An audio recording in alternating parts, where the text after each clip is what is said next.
This is one of the most famous chess games ever. Jose Capablanca is playing white against Frank Marshall, and Marshall introduces his famous gambit approach in the Ruy Lopez.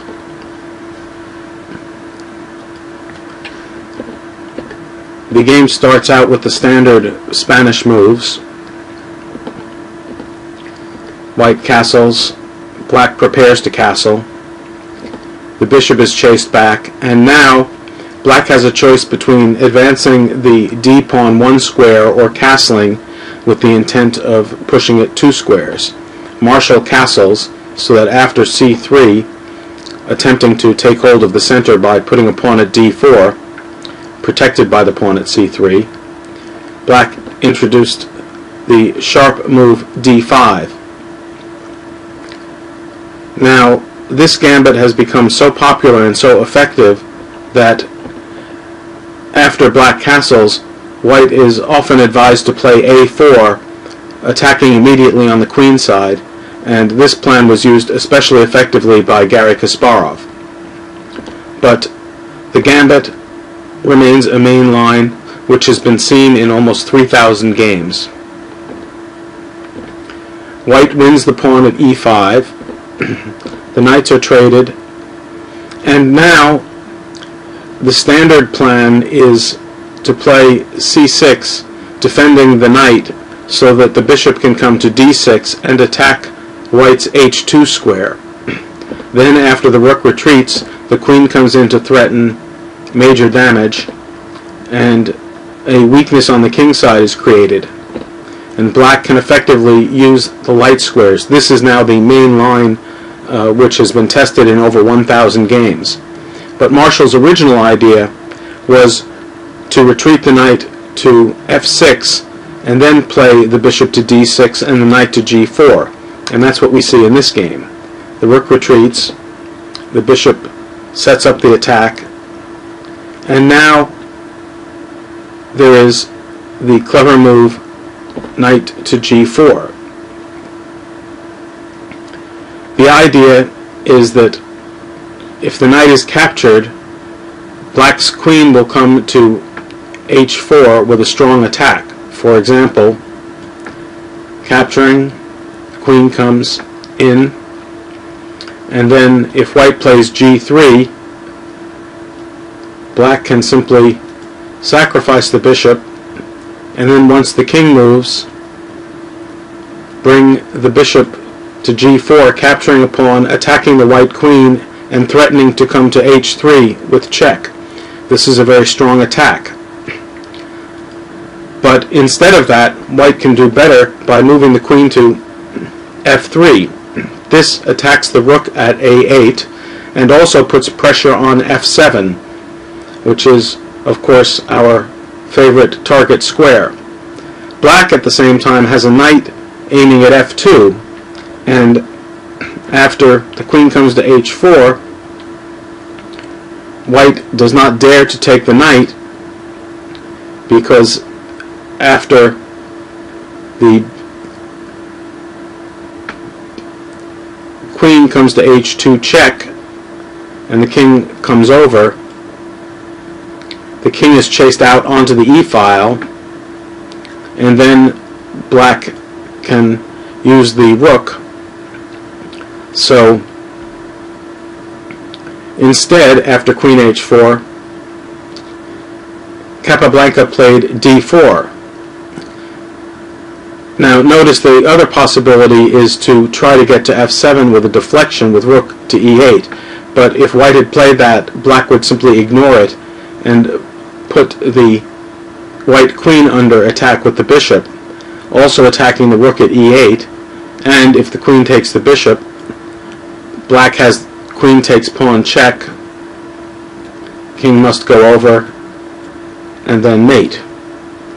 So Capablanca played d4, and now Marshall decides to sack at the square f2. It's not much of a sacrifice because queen f2 would be a blunder because of check followed by bishop to g3, and then on queen takes f7 check with the idea of getting the rook to e8. If black steps into the pin, the problem is that the rook captures the queen with check, and so there's no time to get the rook there. So instead, Capablanca attacked the knight again. After all, the knight has no escape path, and so black offered up the bishop at g4 in order to get the knight out. And after the bishop is captured, Marshall played bishop h2 check. The king moves, and now there are a couple of choices here. Black can defend the knight by moving the bishop to g3, and that's what Marshall does, but instead the knight could have come to h1 with the idea that it will get to g3 with check, and then could take the rook. But the problem is that even after the pin, White's position is quite solid with plenty of defense, and this is a position Black wouldn't wish on his mother-in-law. The h-file is going to be an expressway to disaster, and the pressure on the e-file is simply irrelevant because the bishop at e3 provides sufficient defense.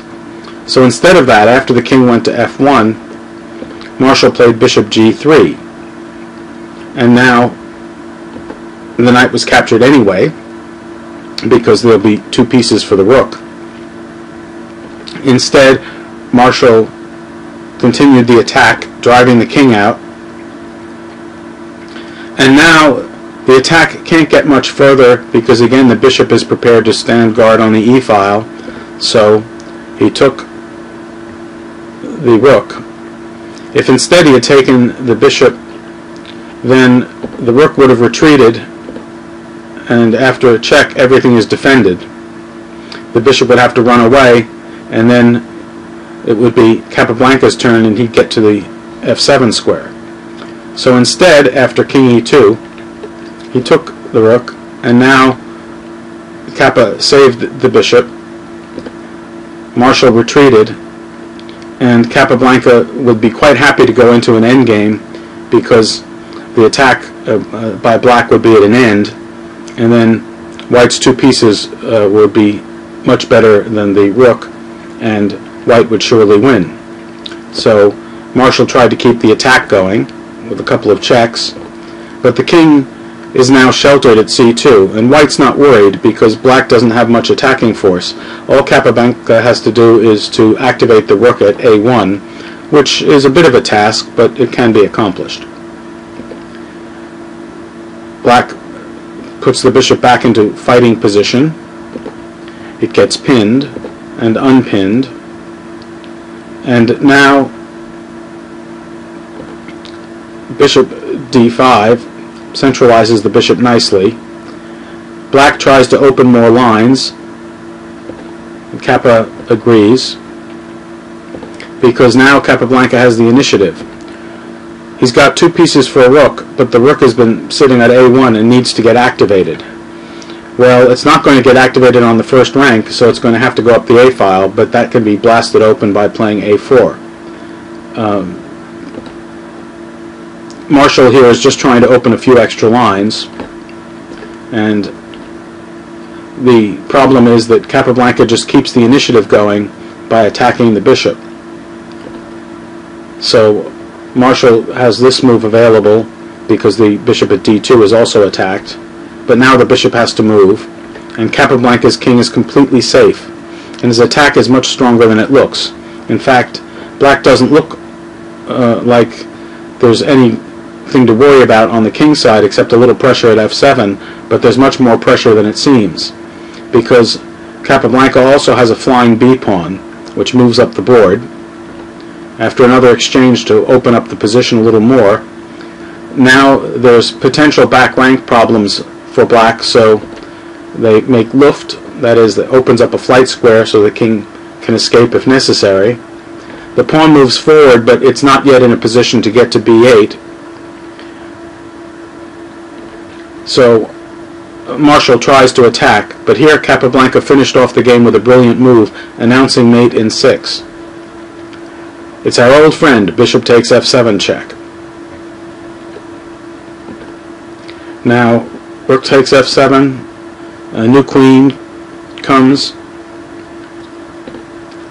and mate is simply forced. The king can only escape briefly, but the two queens are simply too much. So that would have been the checkmate. A fantastic game by Capablanca, and one which reminds us that even late in the game, f7 can still be a problem if it's not sufficiently protected.